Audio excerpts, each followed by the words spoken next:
Hi, so my name's Phil Macular, and for the next 5-10 minutes, I'm going to show you how we go from feedback in our data file to individual feedback sheets for students. So if I just quickly show you first what the actual feedback looks like for us, you see we have this Excel sheet where you have a middle ID for each student, a kind of GUIDs would be called at Glasgow, or another identification number, the marker who marked the student, and different criteria and how each student has done within those criteria. So for criteria 1, the student has done excellent, the student has done satisfactory.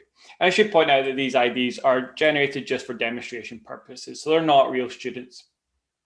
You also have grades for each student, and you have some individual information for that student in terms of feed forward or feedback.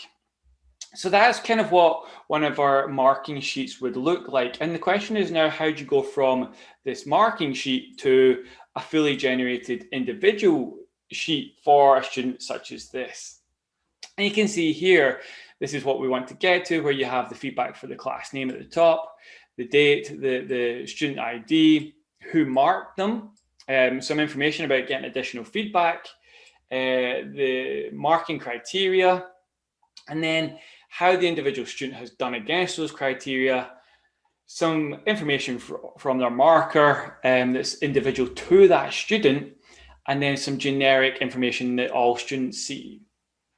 And if you want to just kind of quickly scroll up to the start here and just compare, we can see that this is student 112. And if we look at our marking sheet, we see student 112 was marked by marker 1, and they did excellent across all the conditions. So if we jump back, we see student 112 marked by marker 1, and they did excellent across all the conditions.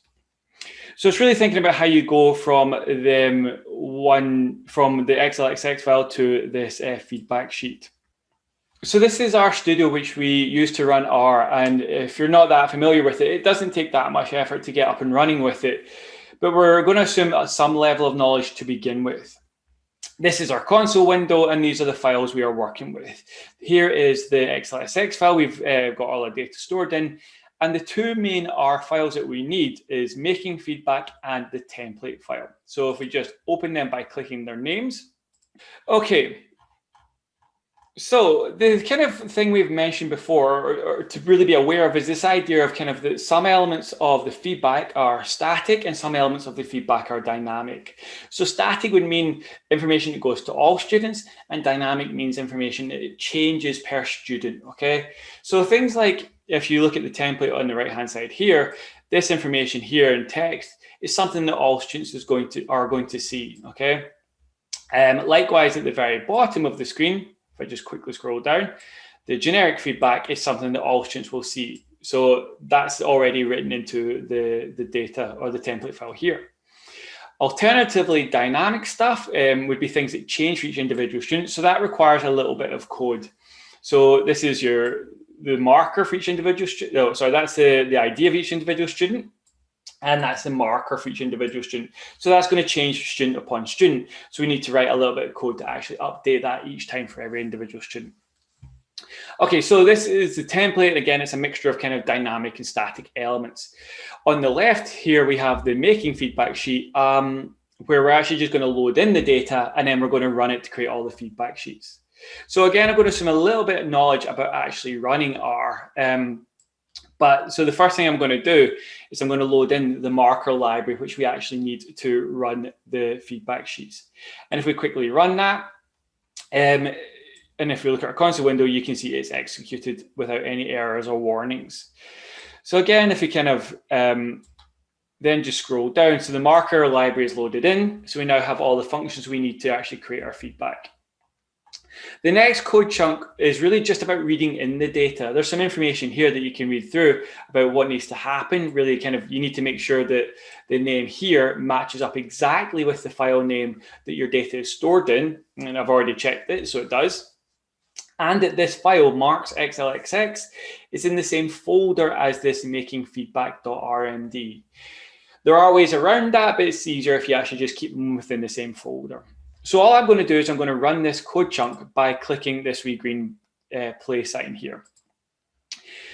You get a little bit of a warning out, but it's just a warning about a different function, so we don't need to worry about this. We can just close that. And if we go back to our Studio Console window, we can see up on the top right that marks has been loaded in successfully. And if we compare it, we have the middle ID, the generic ID or the GUID, each marker, the criteria for each student, the grade, and their overall comment. So that's all our data loaded in. We don't need to change anything now. We've all kind of fed back on the student's information. We just need to then use our code to generate the actual feedback for each student. And this is what happens with this code chunk down here, the third code chunk on the making feedback file. Really, it's kind of, again, some information about what happens here and how it actually runs. But just to quickly show you, you have the make feedback function. You are using the data stored in marks. That's what we loaded up the data. Just to clarify again, this comes from here. So it has to match this name here, marks. So that's the marks there. It is using the U of G template, which we have on the right-hand side of our screen. We can see at the top here, it's called U of G template. And it's going to create a file called yourfeedback.html using the student ID, their middle ID, and it's going to create them in a folder called feedback files. And it's going to actually attach the class name UNPA 497 as well.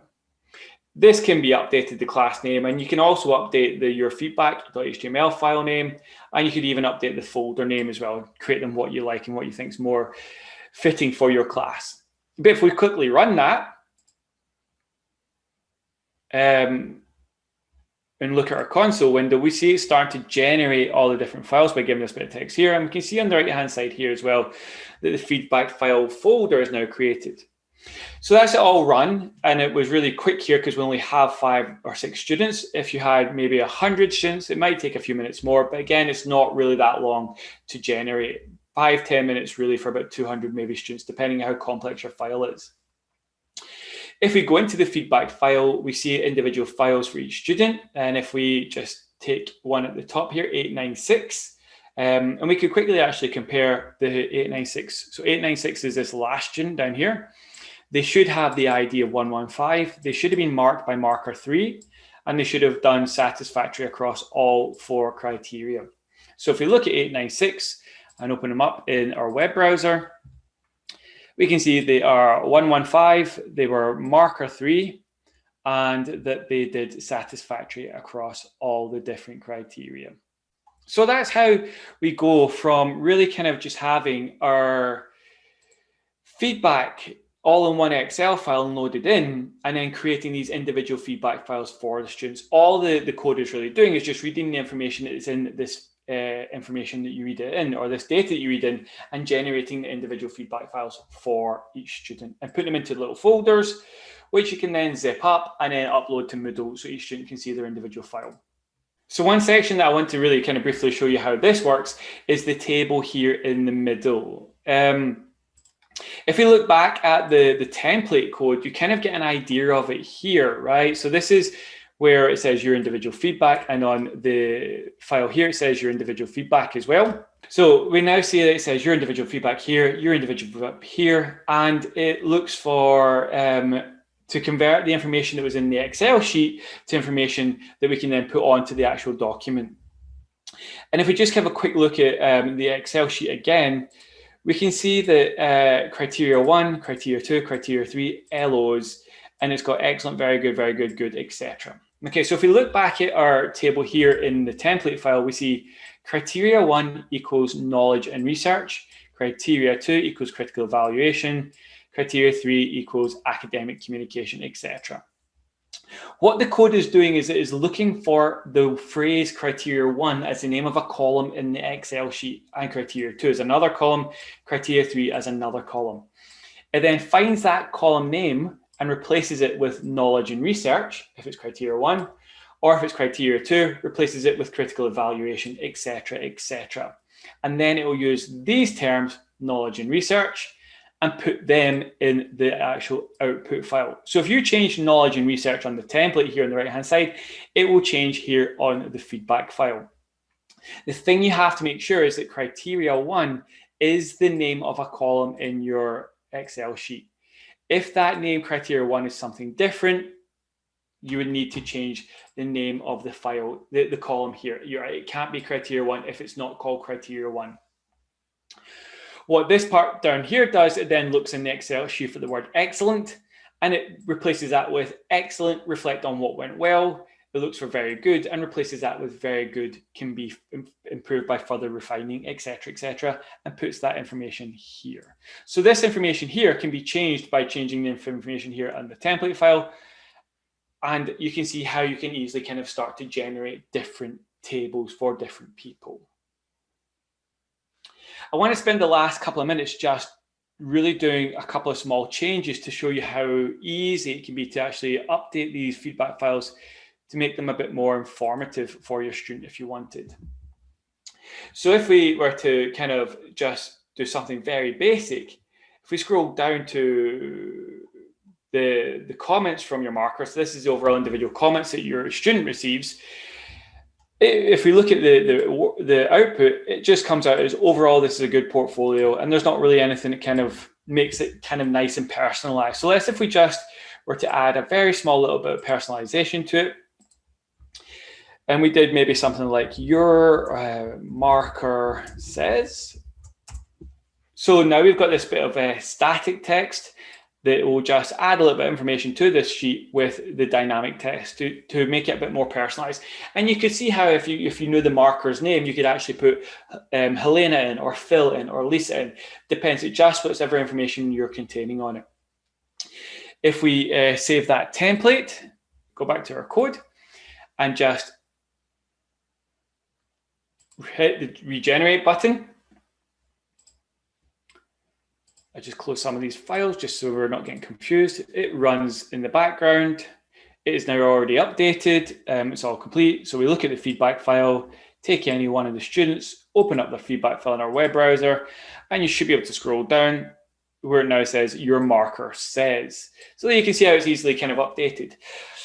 Maybe that's not quite clear that that's the personalization bit. So if we go back to the template with a little bit of our markdown coding, so asterisk round, 2 sets of asterisk round anything will make it bold. Again, we save that, go back to our code that runs the generation, runs them, goes back to our studio, waits for it to complete. It's now completed. So if we go in and look at an individual student, we can then have a quick look, and we can see it's now become bold. So it kind of makes it a bit clearer that that's what's kind of being personalized a little bit there. So that's just a really brief example of what you can do to change any information within your code. They then change the information within the feedback that the student gets. Hopefully that's been useful for you to see how you can do some of the basic stuff. If there's anything that you are really interested in learning more about, please do feel free to get in contact with us.